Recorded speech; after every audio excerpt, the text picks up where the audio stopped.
حسد انسان کا سب سے بڑا دشمن ہے۔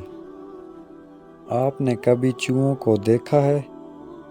چوہوں کا پنجرہ کھول دیں تو یہ سر پٹ دوڑ پڑیں گے، لیکن دوڑتے ہوئے انہیں یہ پتہ نہیں ہوتا کہ ہم نے جانا کہاں ہے۔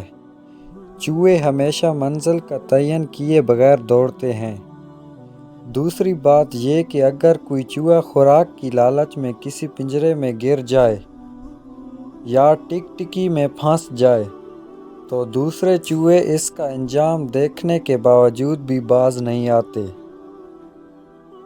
وہ بھی ٹکٹکی میں پھنستے اور پنجرے میں گرتے چلے جاتے ہیں اور بالآخر سارے مارے جاتے ہیں۔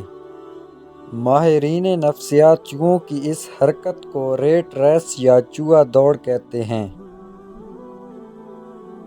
کیا ہماری حرکات چوہوں جیسی نہیں ہیں؟ ہم بھی منزل کا تعین کیے بغیر سر پٹ بھاگے چلے جا رہے ہیں۔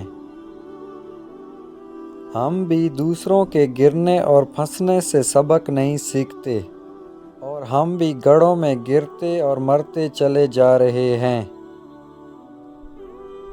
لیکن ہم ایسا کیوں کرتے ہیں؟ ماہرین حسد کو اس کی بڑی وجہ قرار دیتے ہیں۔ حسد انسان کا سب سے بڑا دشمن جذبہ ہے۔ ہم دوسروں کو جلانے اور چڑھانے کے لیے پھانسی تک چڑھ جاتے ہیں۔